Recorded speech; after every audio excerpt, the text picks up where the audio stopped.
Hey, Senda. Hey, Phil. Do you want to talk about how to be a better player? Heck yes. There is not enough information like this out there. Agreed.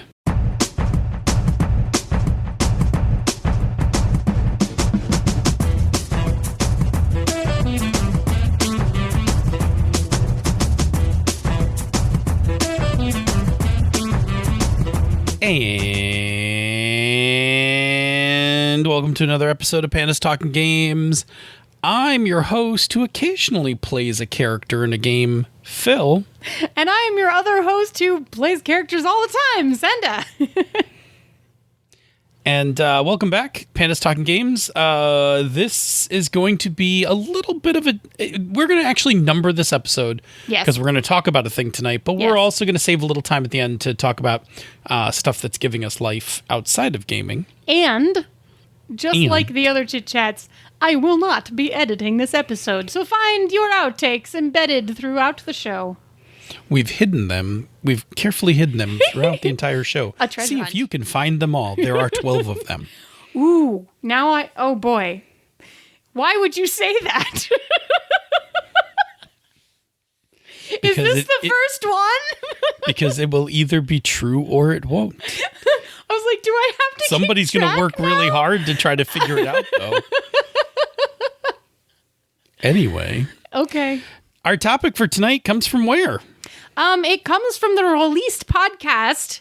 This is a whole thing that we're going to probably address over, what do we think right now? Maybe 2 episodes? Maybe 2. Maybe 2? We're going to say 2 for right now.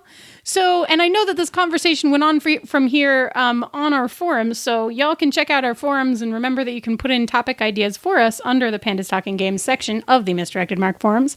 But the Released podcast asked, not as much a question as a suggestion for almost a whole series. We're going to aim for 2, but we'll see. But I'd really be interested in advice aimed at players. I mean, there's often good nuggets relevant to players, but I find advice, not just at MMP, is 99% aimed at GMs. We agree with that statement. That seems to be pretty true across the board, right? So the question is how to get advice across to players when you are a GM who listens to or reads online resources, but your players are not available or interested in consulting those resources themselves. I'm afraid I come across as pedantic, or they might feel threatened in their agency if I start to say that's how you should do it. Also, leading through example has proven to be not enough. So we thought that was super interesting because when we started thinking about it, as I said, we very much agreed that there's not actually that much content that is aimed at players specifically investing in becoming better players, right? There's so much information out there for GMs. So much, because people are like, I want to be a better GM. How do I do that thing?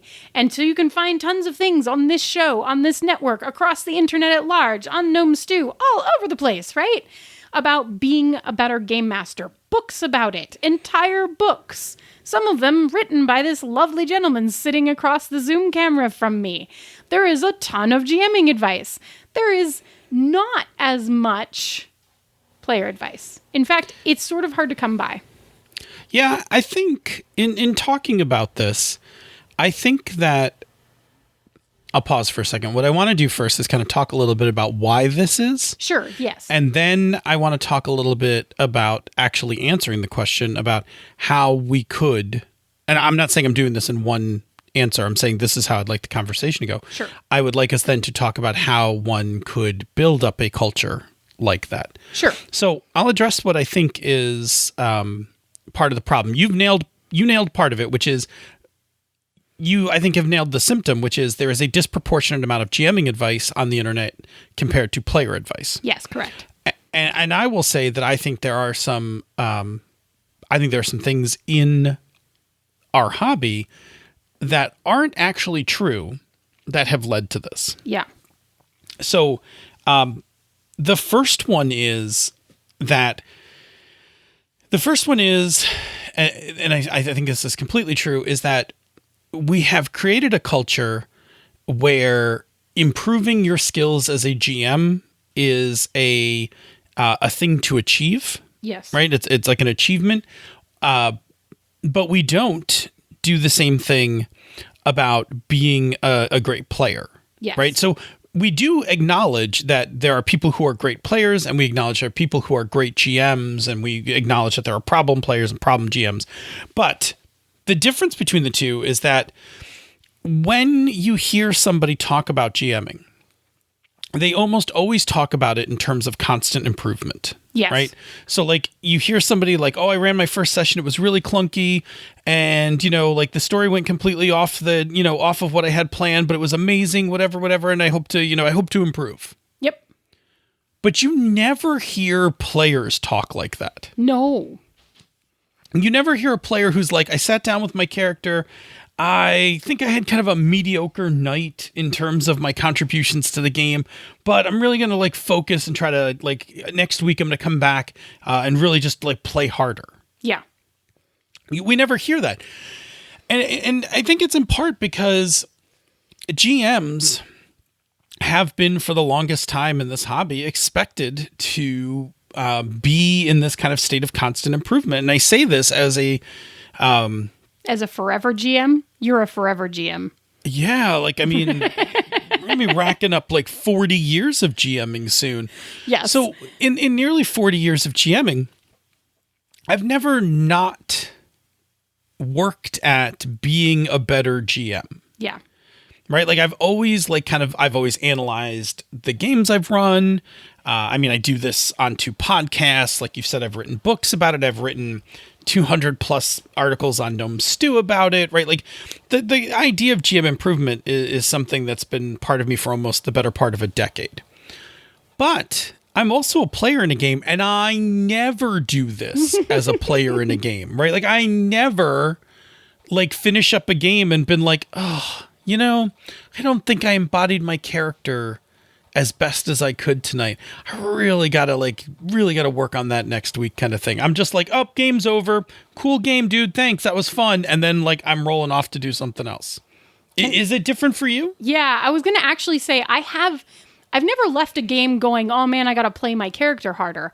I have left games going, ooh, I don't know if I shared Spotlight really well this week. That's fair. I feel like I stepped That's on fair. some toes. I'm going to pay more attention to that next week, right? And I've left games going, wow, I'm really impressed with the other people at my table and how they were able to bring something really cool in and make this like whole thing happen or whatever it is. Or, I sat down and I watched Brett tonight take a scene that could have just been one person and turn it into a 4-person scene by bringing everybody in really effectively. And can I learn from that experience of being brought into that scene so that I can do that for other people at that table or other tables, right? Like I have left games thinking that, but I never sit down and talk to people about it afterwards. Like we talk about GMing advice, right? Do you ever sit around and like think to yourself like, okay, how could I what incremental thing could I work on to make myself better? So the really interesting thing that I was thinking about when we started talking about this topic is that I haven't written anywhere near as many articles for Gnome Stew as you have, right? Like that's fine. But a whole slew of mine are categorized under player articles. And they're because I actually sat down and analyzed those experiences that I had as a player and was like, how can I tell someone else how to do this thing that I or someone at my table learned to do that I think is really valuable as a player? And like, there's not a ton of them, but like, I know that I have at least a couple of articles that landed under that player perspective category on Gnome Stew because I was thinking about that. That's totally not the norm. But no, I agree. It is interesting to me that like, without necessarily thinking about it, I have actually done it, which I think is going to connect us to where we're going to get. Yeah. Now we have, we have in the past done episodes where we've done our 2 points of view and we've done it GM and player. Yes. With you often being the player point of view. It's true. Because I play more than you do. Yeah, I'm actually like a habitual running GM. You're like, a forever GM, yes. I am up to 3 campaigns and I'm actually eyeing up a 4th one. I am a very 50-50 player, right? Like I play pretty much equally to how much I run, sometimes more, depending on what's going on at that particular moment. I actually play in 1 campaign. Yeah. And I don't even know if I'm a great player in that campaign. I think I'm like a mediocre player in that campaign. Well, maybe we should be talking about what you could do to make that better. I think we may use that as a case study as we get to to our part 2 on this. So for sure, there is a mindset where GMs are kind of expected to be constantly improving, where I think it's great that you have that self-initiating outlook on it. Yeah. But I don't think it's ever been something that's been a solid part of the hobby. I don't think that we have a culture as a whole that encourages that particular kind of thought from players. I agree with you. Yep. And I think it's hard for me to tell if other people also think those, like, ooh, that was cool. How do I do that? I'm sure other people do, but we don't sit down and talk about it. We don't have the volume of blogs. Yeah. We don't have blogs dedicated to it. We don't have podcasts that are like the Ultimate Player podcast. We have, we identified a couple books. Yep. But even those only talked about like very specific facets of playing. Yeah. Not even and we'll talk about those books either this time or next time. But even those only covered like specific facets. Like there is no definitive book on being a great player. Yeah. And I'm going to tell you that I have like a small stack of books, ones I have not written, on game mastering. Yes. Like I have collected them over the years on a great many topics. Now, I'll go into what I think is the other fallacy, because you opened my eyes to this. Mm-hmm. I did not think about this, but you opened my eyes to it. So I'm gonna mention it. Yep. And then I'm gonna let you carry it away. Okay. One of the running jokes on this show has always been that as a GM, you have to do 8 things at once. Yep. Right? We've been very and the tongue-in-cheek part of it is that we always say it's 8 things. We never define them. Yes. And even if we ever do define them, we never define them the same way twice, which is kind of reflective of the idea that as a GM, there's a whole lot of things you have to do during a game. And sometimes they literally just change from game to game, right? Sometimes you have to do these things in one game and not these things in another, whatever. But you're always, as a GM, operating on managing a number of different levels of the game and kind of keeping the game going and all of that. And we joke that, like, the player just has to show up and play. Mm-hmm. Right? But in talking about this, and I'm going to pass this to you in a second, in talking about this today, we identified, like, we were having this discussion of what makes a good player, and we kind of came to a realization, and that was specifically that the same skills that make you a good GM will make you a better player, right? And that's because, so we actually started listing things out, right? Because we were like, well, what are we going to talk about tonight? Well, what are some of the things that make a good player? Like, how do you define a good player? Like, what are the things that they do? And as I started listing them out, I looked at them and I said, yeah, but these are the same things we tell GMs that they need to do to be good GMs, right? Except that your priorities are a little bit different, right? No, your priorities? What did we say? I had this conversation. I said it the first time. You should say what I said before. What you said, what struck me that was interesting, is that most of the skills that we attribute to GMs, that players do that, but in supporting the GM in doing that. Yes, that is what I said, right? Yeah, because so you are using all of the same skills, but you are using them in a supporting role versus in a leading role, right? Which is really interesting because it is another way to even potentially apply the facets of like proactive versus reactive.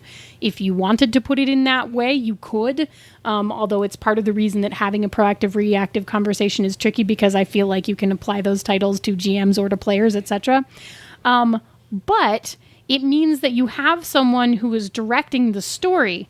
But I, as a player, am doing many of the same things, or maybe all of the same things as the GM, to support and keep that story moving forward, and to be invested in the other players at my table just as much as I'm invested in myself, right? Yeah, exactly. And I think that was what really struck me was that like for a long time we've discounted the skills that a good player has in a game. And we all know that good players have some sort of skills because we know what good players look like, right? We know when we have a really good one at the table, right? Right. No.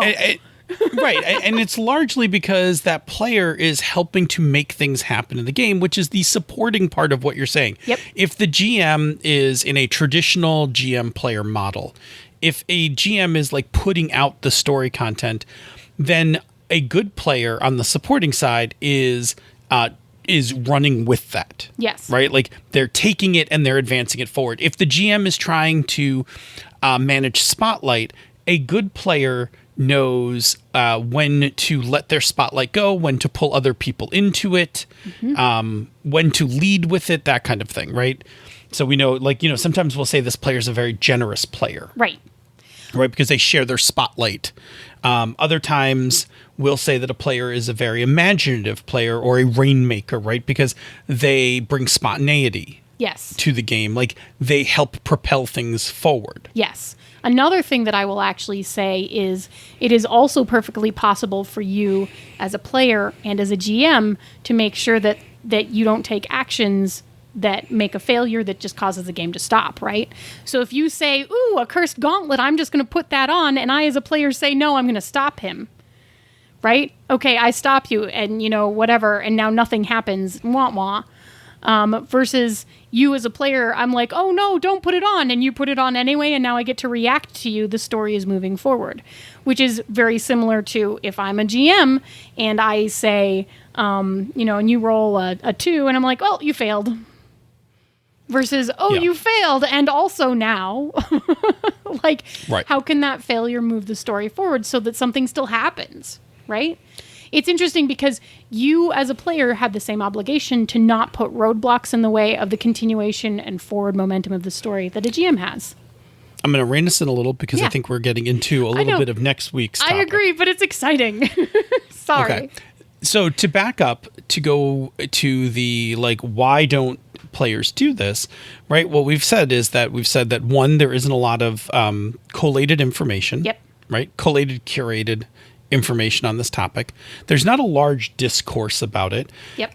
Again, I'll cite that if you go to, like, back when conventions were a thing, when you went to a convention, there are tons of GMing seminars. Yes. Very, very few. I'm not going to say none. Very few player-oriented seminars. Yes. So again, there's this cultural thing, right? That's part of the problem. There's a lack of information. There's a cultural thing where we expect GMs to constantly be improving, but we don't seem to expect that from players. Yes. And then there's the idea that, like, one, we've never really, I guess the idea is that what we're looking at is that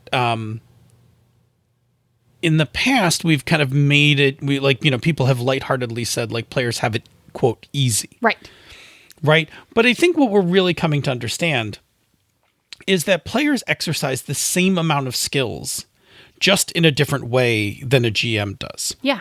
And so that's actually important because that does say to us that if there are this many things going on, there's clearly room for improvement. And we know that there is because we know the difference between a good player, bad player. And we know the difference between a rookie player. Yeah. And somebody who has not honed their skills and somebody who is a very comfortable, seasoned player. Yeah. And those are things we can sense as well. Yeah. Okay. So acknowledging that there is a difference in this and that it is easy to get GMs to sit and talk about GMing stuff literally anytime.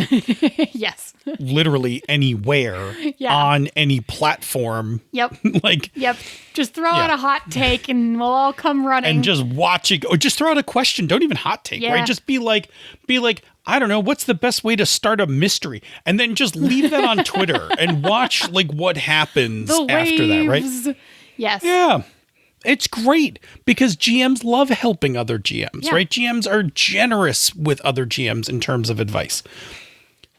So understanding all of that, how do we then, to get back to the original question, Yes. how can we create a culture?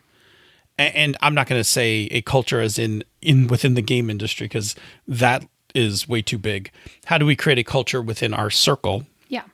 of gamers? How do we create a culture about being better players? Yeah. So I will toss out. We've not rehearsed this planned this part at all, or yeah. even really talked much about it. I will toss out what I think is my first thought about this is, so one, I think that everybody, within a group, pretty much everybody's playing on some level, right? Unless even I'm playing games, so everybody's playing. Yes. So I think the first part of it is, it needs to acknowledge that being a good player is using a lot of skills, right? If we just simplify it like we have in the past, and we're just like, oh, players show up to play, right? And if we make it sound like that, then it doesn't really sound like there's anything to improve. Right. Right. And there's a thing I've said for a long time, and I said it in Never Unprepared, right? When you name something, you have power over it. Yeah. Right. So one of those kind of my guiding philosophy for teaching GMing advice, and I think it holds up true here for player advice, is that if we can name things, then we can consciously work on them to be better. Yes. Right. So the first part of this culture is acknowledging that being a player is a multi-skilled, multi-facet talent. Right. And I will add to that, and acknowledging that it's something that can be learned, that it's something that can be honed, and that it uses those specific skills that can be practiced. Right? Because those are the parts of it we don't think of. I will say that I think the next thing that you have to add is we need to place value on what it means to be a good player. Yeah, I really agree with that. Right, because we acknowledge when somebody is a good GM. Yeah. Right, and if you're a good GM, like, there's the thing, like, when you're a good GM, you can always get players. Yeah. Right, but what we would really like to see, and to some extent, I think this kind of happens inside groups and stuff like that. But what you would like to see is the converse of that, which is you want to see GMs kind of beating down the door to get like a particular good player in their game. Well, now we do this to some extent, but again, we rarely describe it in terms of like, this player is a great improv player, or this player is a fine tactician. This player's super knowledgeable. We're just, we often simplify it again to, Schmitty's a cool player. You should definitely have Schmitty in your game. Right. Well, the interesting thing I was just going to say, and I didn't do a lot at Gen Con Online, but I ended up playing one game at Gen Con Online. Why did I play this game? I played the game because Wen was playing the game and I wanted to play a game with him. Sure. Right? Like, which is the like player equivalent of like, this GM is awesome, so you should play this game. Cool. Well, I know that someone is in this game that I really enjoy playing games with. Yep. So I want to play in this game. Yeah. So I think that so one, we got to acknowledge that there's many skills. Two, I think we got to place value on that, right? As a community, we need to place value that like so-and-so is a great player. Yeah. Generous, safe, whatever the terms that we're going to kind of help come up with in the next episode. Yeah. They're that kind of player, and that's valuable. Oh, you want this player in your game. They're going to make your table better, or they're going to make a great story for you. Yeah. Okay. So I think value. So let me tack one thing onto value, because what that also means, part of that is valuing being a good player the same way that we value a good GM, which is sort of what you're saying, except that we have a tendency to consider GMing as a more prestigious thing to do, right? And therefore something that you would invest more time in. So it also means that we have to value people who play games in the same way that we value people who run games. I mean, let's be clear. There isn't any game to be run. If there aren't any players. If there aren't any players to play it, Yeah. right? A GM cannot sit by themselves and play a game. Yeah. A GM needs players. So yes, absolutely, right? Players are valuable. Yeah. Players are, and you're right. And there shouldn't be Right. any difference. And again, I think part of it gets to this thing where culturally we have been like the GM does more work than the player, which in our our US, roll up your sleeves puritanical backgrounds, they do more work means they must be more valuable. Right. Yeah. I'm not saying that's right. No, I'm saying that's this is the poor ass logic that has It's not great. that has led to this. Capitalism has done this to us. Yeah, like and again, what we're saying is that it's not even true because good players are actually doing all the same things. Now, I will say there's another thing in this culture thing that you're going to have to break, and I think this is the key piece, and I don't know if I have a solution for it yet, but I will tell you this is the key piece that if you can break this belief about players, you will create the culture you're looking for. Interesting. Which is I wait with bated breath. GMs are expected to work outside of the game. Players are not. So in GM culture, we have to prep games. We have campaign management.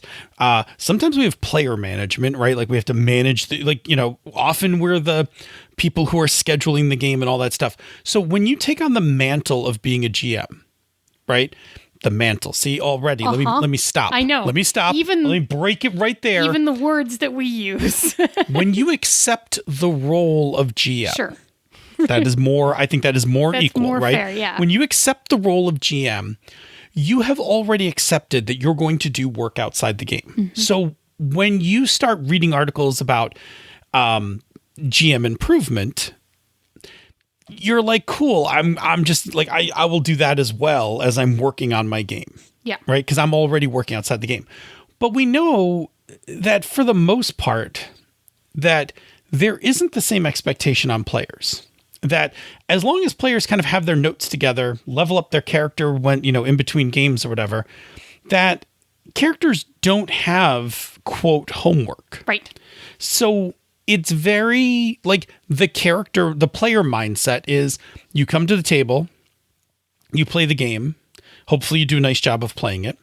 And then when you're done, you're done. Yeah. Like you go home. And this is where I think the real problem is, because once we identify skills to work on, and once we identify techniques and things like that, and sources of material to learn from, books, from other arts and things like that, the key part of this is going to be that players are going to want to do that outside of the game. Which I think ties back to our first point. We have to place value on being a better player, and we have to value being a good player as much as we value being a good GM, because the reason that a GM spends time outside to get everything done is because they want to be a good GM. Yep. Right? So this is like the key for me. This is the key piece that you have to break is we have to start thinking of players like GMs, where there is stuff you do outside of the game, and that constant skill improvement is something that is expected from good players, right? We expect GMs to be constantly improving. We should expect players to constantly be improving. And we also need to then also, that I think that goes hand in hand with this, is that we also need to move past the mindset that the only way you become a good player is by sitting and playing. Yeah. Not true. Not true. I mean, the practice is important in the same way that our standard advice for GMing is just do it, right? Like, you got to do it.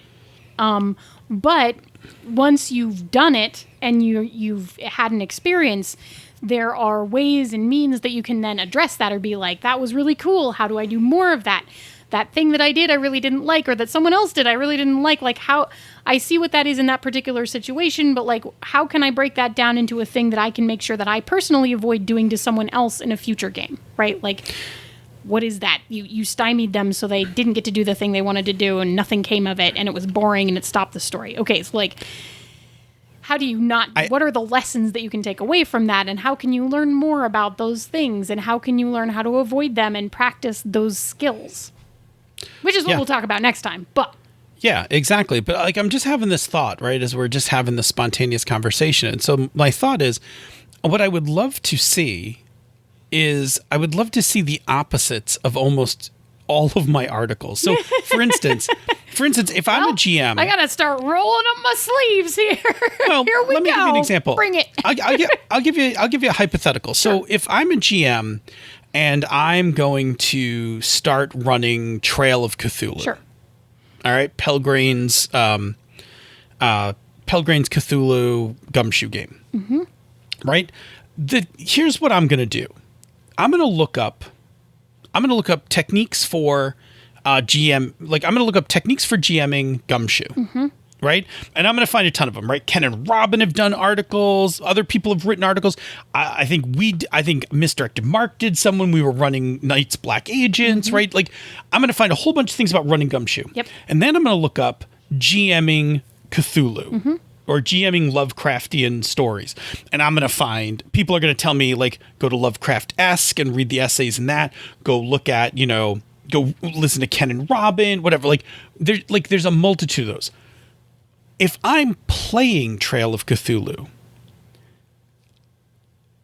I'm not saying it isn't out there, but I'm betting it is much harder to find the article that says, here's how to be the best Trail of Cthulhu player. Yeah. And I think it's interesting, right? Because I can immediately start thinking of things. I think the difficult part of this is going to be finding that kind of information, right? So there's going to be a certain level of player advice that belongs in every game in the same way that there is GMing advice that works for every game, right? Like, there's a certain layer that's just going to be true. The basis of all GMing advice is communication, right? And the basis of all player advice is going to be communication, right? Like, right. But I think that if you, I'm going to try to jump off of what you're saying, if you don't mind, really quick. Yeah. If we collect a group of players, yes, we make our own little circle. Yep. We then have all the source we need to have these discussions. Yeah. Right? Because then we could sit down and be like, cool, I'm gonna start playing in this game.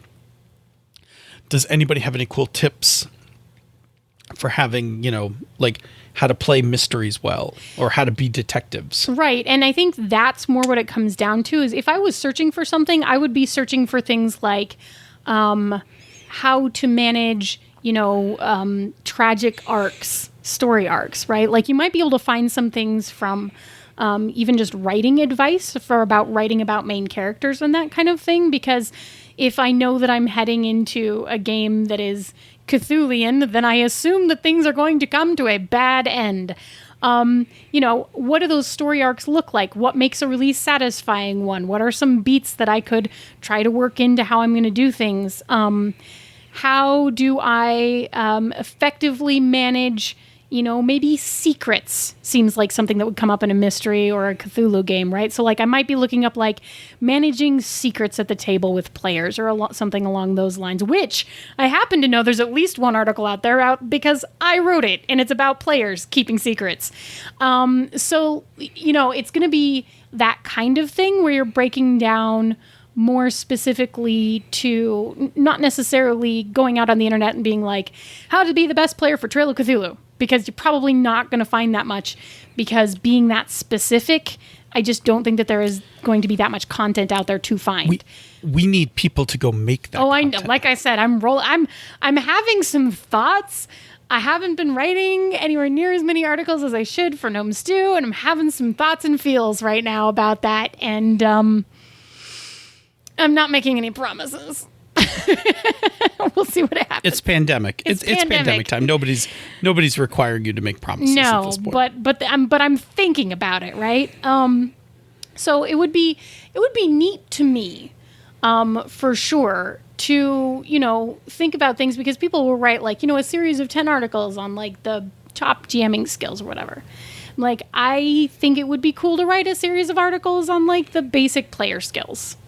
Yeah, absolutely. So and I would like to see all of it, right? I would like to see articles about basic player skills. I would like to see articles about playing particular genres. Yep. I would like to see articles about playing particular systems and really specific weird things and like all of that stuff. I would like to see all of it too. Because that would actually be really interesting to me. It's really interesting to me because as we're sitting here talking about it, I'm getting excited about it because I wish that I could find that stuff because I would read all of it. I said I'm getting excited about it. He's telling me that I'm getting too loud. You're going too fast. What do you think? They won't be able to understand me? Anyway. You're getting there. But I'm not editing this, so you better keep going. So I think that, to sum up, because I think we're at the time where it would be a good place to kind of tie this off. I agree. Is that if you want to make this culture, you're going to have to find some like-minded people. Yes. You're going to have to create a forum in which to have these discussions.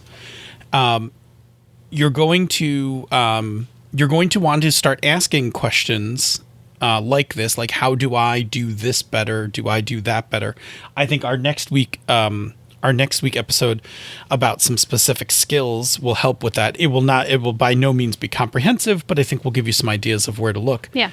And then, if that takes, sharing it to a larger group. Yeah. Right? Having a Zoom call with other players from elsewhere. Starting to have when seminars and conventions come back, start sponsoring those. Write some blog articles. For instance, it's I don't want to say it's easy, but it's pretty straightforward to get a guest article on Gnome Stew. Yep, it's true. And honestly, it's pandemic, so... Or, you know what? Go start the opposite of Gnome Stew. Yes. Gnome Stew is the GMing blog. Go start the players blog. So, maybe that's what I'll do. Maybe I'll go start. Maybe I've run through all the GMing advice there is to give. Maybe I'll just start going. I really can't. I'm actually not that. I think I'm an okay player. I'm a much better GM. What kind of creature? But somebody should go make. Yeah. What kind of creature would be in that stew pot? I want to know. Here, you know what? Let me tell you this. If you go out there and make the player version of Gnome Stew, I will come write some guest articles. I will lend whatever meager platform or whatever I have to it. I will come write you some guest articles on being a good player for whatever. I would happily do that in support of something along those lines. I think this. The reason I jumped on this topic is because I think it's an iceberg. It is an iceberg. I think there's so much of an iceberg. There's so much good stuff that is lurking under the surface of this that it is well worth the discussion and many discussions around it. So, yeah. Okay.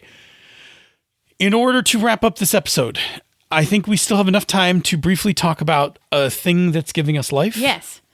So, I am going to ask you, I have one in mind myself that's pretty brief. Okay. I'm going to ask you, because I'm looking at you on video, about the thing that I think is giving you life right now, and that is... My hair's all curly, which is exciting to me. So I've been through baking, and I've been through cooking, and I'm still doing all of those things. For example, I had homemade brownies tonight with homemade ice cream and chocolate sauce on top of them, and it was very delicious, and that also gave me life. But... the thing that is truly giving me life right now is that because I am home so much because of the pandemic, because I'm not going into work all the time, it has given me the opportunity and the time to learn how to do pin curls. So I'm going from I just comb my hair and it's fine, and then I wear vintage clothes, like reproduction clothes, to like, if we're going to do this vintage look thing, we might as well go all the way. Pin curls forever. So I'm very curly and I'm getting better at my little 50s bob look. And this is only take like 2. So it's exciting. You've also posted pictures on Twitter. I have so posted if people pictures on Twitter. Because people aren't going to see this. That's so true. they'll see pictures on Twitter of your pin curls. It's true. And they are very cute. They're very fluffy. I'm very fluffy. Well, and it has achieved the thing that's been driving you crazy, which is my hair is your hair. It shortens my hair enough to make it the length that it should be instead of the length that it now is. Exactly. Because I have not had a haircut since February. Yes. So that's a nice way to kind of, make lemonade out of your lemons. Yeah. I'm taking advantage of the long hair to experiment with vintage looks that I would not be able to experiment with should my hair be shorter again. Which is not to say that I'm not going to chop it all off again the moment I feel safe to do so. In the meantime, I think that's perfectly fair. It's going to keep getting longer. What's yours, Phil? What's giving you life? So, I think we've talked about on the show, and I definitely have talked about Misdirected Mark, that, I went through and watched all of Deep Space Nine. Yes. In preparation for a Deep Space Nine watch club that is coming after our Next Gen watch club concludes. Yes. And I've been having this whole pandemic, I've really gotten into my Trek fandom again, right? I've really kind of embraced it. And I wanted to do something that was just a little bit more in terms of that, besides just watching episodes.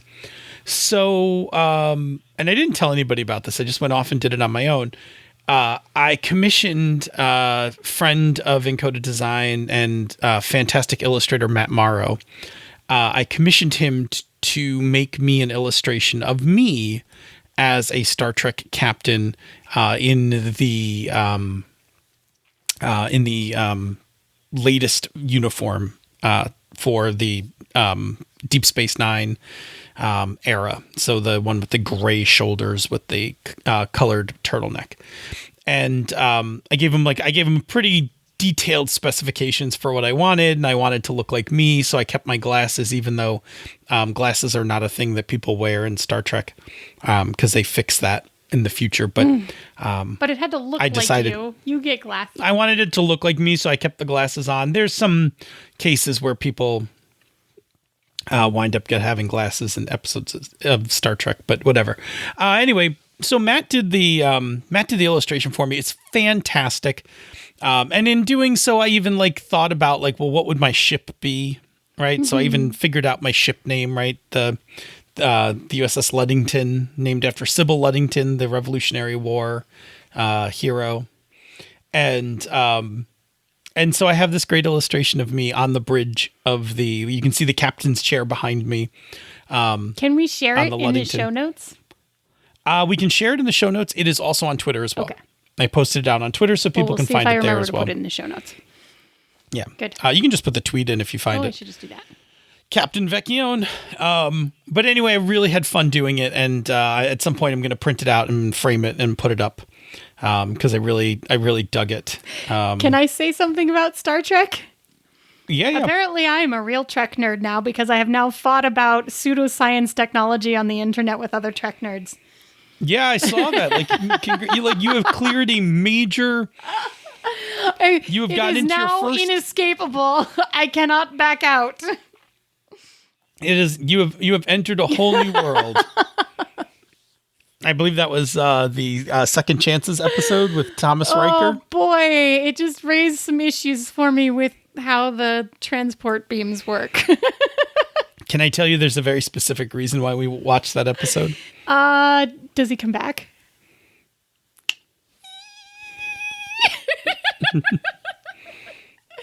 Exciting. Anyway, we should wrap this show up. It is. It's time to wrap up. Say, Senda, where? No. Can I tell you about another show?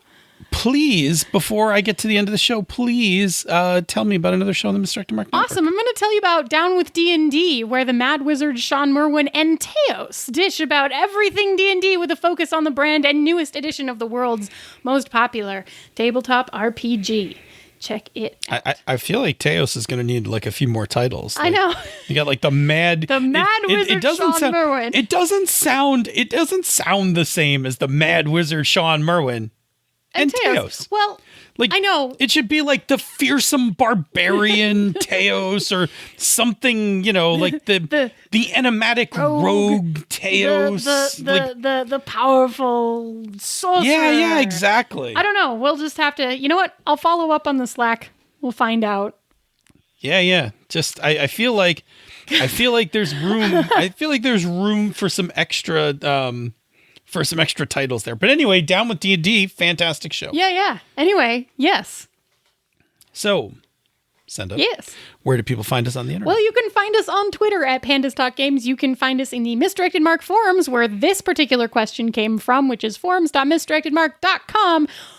Or you can find it in the Tapatalk app if you prefer to have it on your mobile device, which is kind of a handy thing that I just set up. Or you can drop us an email, panda@misdirectedmark.com. And Phil, once they find us in one of those places, what can they do with that information? Please, just like you said, please leave us topics. Sometimes we've been chit-chatting, but when we see a topic that we like, we jump right on it and dig in. And we definitely enjoyed tonight's topic, and we will enjoy many more topics that you're going to provide us. In times outside of this pandemic, we have tried to reach a 99%. And succeeded, I think. And succeeded 99% or more of the time doing just shows about the topics that you wanted. We've let our percentage drop during the pandemic because there's a little extra work involved and all that, and we've been taking it a little easier on ourselves. And I think that's perfectly acceptable. And we think we've been, but now we're feeling a little better. So we've been doing some more of these topics. So we do need them. Yes. So send us your topics. And I'm going to say this right now. I'm going to make a statement.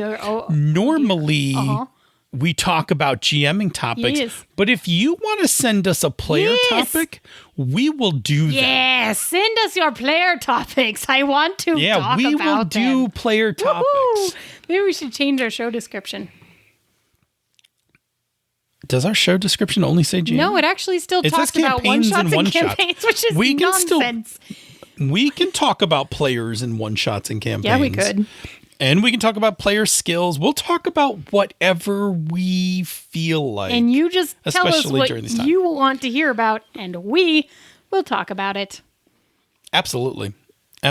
So cool. If you like what we do here elsewhere on the Misdirected Mark Network, please consider supporting our Patreon campaign. Go to patreon.com/MMP. Patrons get access to a whole host of things, the bonus outtakes from this show, the after show from Misdirected Mark, access to our amazing Slack community. I love our Slack community so much. They are just some of the dearest friends that I have. We like to do little luncheons on Fridays. So Fridays for all of our folks who are working remote during this pandemic, we've just been having Zoom call luncheons. Been really fun. And we'd like to see you at those as well. So if you can, please consider being a patron.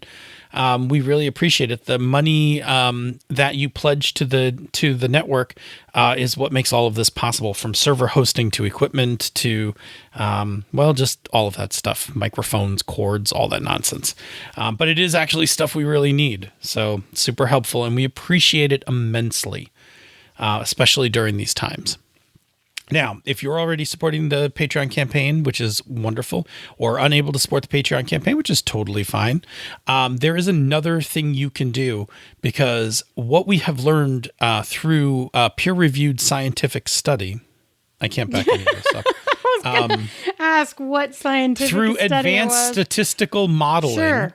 Also cannot back this up. Is this just the asterisks down in the corner? Correct. And through nonlinear mixed effects modeling, what we have learned is that if you listen to the show, you will love us and will continue to listen to the show. So we need help with that, which is always we need other people to listen to us. So, of course, go and jam a copy of this podcast, the URL or whatever, into the hands of all your friends. But beyond that, there's another thing you can do that helps us immensely. What's that thing? You could leave us a rating or review on Apple Podcasts or the podcatcher of your choice. Every new review, no one understands how difficult it is for me to say this every single week. Just so you know, every new review we get actually really does help new people find the show. It really, really actually does because of the way that the algorithms work, which is exciting and great. And it also lets us know that you're enjoying it, which makes us so unbelievably happy and like glowy and warm inside, warm and fuzzy in our tummies, like, you know, the panda version of Winnie the Pooh eating lots of honey, except it's bamboo. Yes. So we super duper appreciate all of those reviews. Thank you so much to everybody who's left a review. It really helps us out. Yeah, absolutely. Cool. Say, Senda, if you had to list 8 skills that a player was using at any one time, where would you start? Communication. Show me what you got, hey, show me what you got. Show me what you got, hey, show me what you got. Show me what you got, hey, show me what you got. Show me what you got, hey, show me what you got.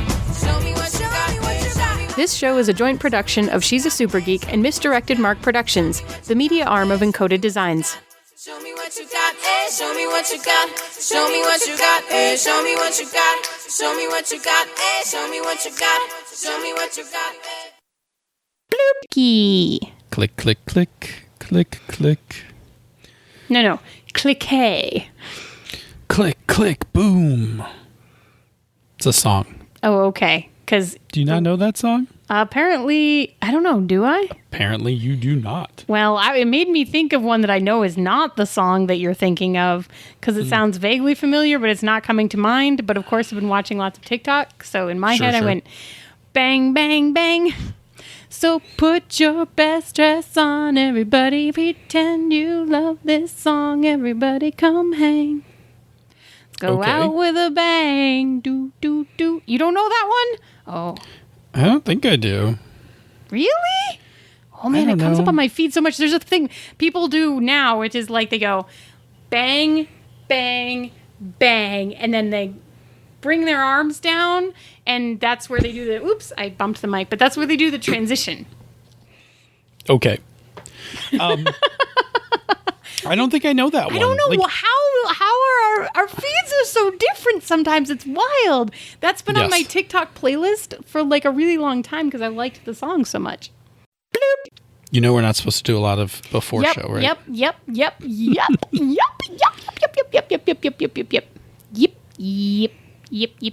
still doing it. Bloop. Are you ready? Uh-huh. I thought I was waiting quietly for you to do the thing. I think you might have been waiting. I don't think you were being quiet about it. I thought I was being quiet. Okay. Being quiet now. Bloop. And cue music. Do. Sometime later they should make a montage of that. Who's they? You mean me? Right.